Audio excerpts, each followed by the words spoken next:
নমস্কার বন্ধুরা, শুভবার্তা চ্যানেলে আবার একবার আপনাদের প্রত্যেককে সুস্বাগতম। কোন নারীদের পুত্র সন্তান লাভ হয় না, কোন নারীরা সারা জীবন নিঃসন্তান হয়ে থাকে, চলুন আর দেরি না করে শুরু করি। সেই গাছ উড়িয়ে নিয়ে যেতে লাগলো। তখন তার শাশুড়ি হঠাৎ করে বলে উঠল, তোমরা গাছটিকে সোনার দ্বীপে নিয়ে চলো। তখন তাদের নজর তাদের শাশুড়ির উপরে পড়লো। শাশুড়ি ঘুমিয়ে পড়লো আর ভাবতে লাগলো যে এটা আমি কি বললাম। রাক্ষসীরা জানতে পারলো যে আমি গাছের নিচে বসে আছি। তখন রাক্ষসীরা দেখলো যে ওখানে একজন মেয়ে বসে আছে, তাই তারা গাছটাকে খুব জোরে ঝাঁকিয়ে দিল, যার ফলে তাদের শাশুড়ি মাটিতে পড়ে গেল আর মারা গেল। তার পরিবারে তার মৃত্যুর খবর পেল।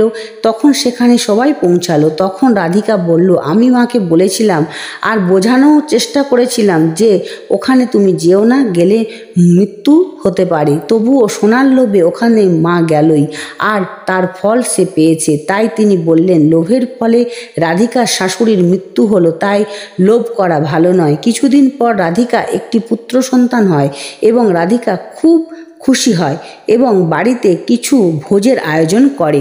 সেখানে অনেক সাধু ও পণ্ডিতদের আমন্ত্রণ করে খাওয়ায়।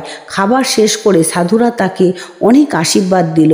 অন্যদিকে রাধিকারা বড় যা সব সময় তার পুত্র সন্তানের জন্য তাকে পরিহাস করত, তারা মুখ চিরকালের জন্য বন্ধ হয়ে গেল।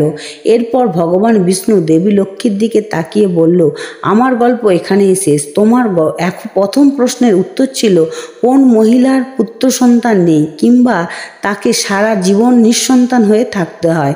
যারা সাধুসন্ধের বিপরীত কাজ করে, তার স্বামী সম্মান করে না, সবসময় লড়াই ঝগড়া করে এবং স্বামীর প্রতি বিরক্ত থাকে, তাদের ভাগ্যে পুত্র সন্তান হয় না। তাই প্রত্যেক নারীকে তার স্বামীকে সম্মান করা এবং মর্যাদা করা উচিত। তোমার দ্বিতীয় প্রশ্ন ছিল কোন নারী সময়ের আগে বিধবা হয় এবং সারা জীবন তারা দুঃখে থাকে, স্বামী ছাড়া কষ্টের জীবনযাপন করে। এর উত্তর হলো, স্বামী জীবিত থাকা সত্ত্বেও সিঁথিতে সিঁদুর দেয় না, মঙ্গলসূত্র পরে না, শাঁখাপলা পরে না, আর যেখানে সেখানে চলে যায় স্বামীর অনুমতি ছাড়াই। আর যারা স্বামীর কথা শুনেও না, পুরুষদের সাথে অবৈধ সম্পর্ক তৈরি করে, তারা সবসময় বিধবা হয়ে যায়। তাই প্রত্যেক নারীকে স্বামীর প্রতি বিশ্বাস রাখতে হবে, শ্রদ্ধা রাখতে হবে, হওয়া উচিত এবং নিজেকে সতীত্ব নিজের বজায় রাখতে হবে। কোনো পুরুষের দিকে তাকানো উচিত নয়। তোমার তৃতীয় প্রশ্ন ছিল কোন নারী স্বামী থাকা সত্ত্বেও কষ্টের জীবন কাটায়, কখনো সুখের মুখ দেখে না। এর উত্তর হলো, যারা সকালে দেরি করে ঘুম থেকে ওঠে, সকাল 8টা-9টার পরে ওঠে, স্নান না করে রান্না করে, পুজো পাঠ করে না এবং কোথাও যাবার আগে স্বামীর অনুমতি নেয় না, যারা স্বামীর কথা উপেক্ষা করে ও অমান্য করে, জীবনে কখনো সুখ শান্তি থাকে না এবং তারা সবসময় কষ্টের জীবনযাপন করে।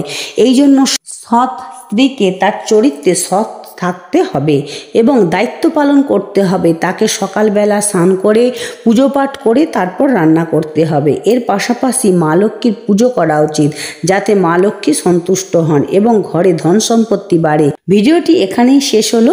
ভিডিওটি ভালো লাগলে লাইক, কমেন্ট, শেয়ার করতে ভুলবেন না এবং কমেন্টে মা লক্ষ্মী লিখতে ভুলবেন না।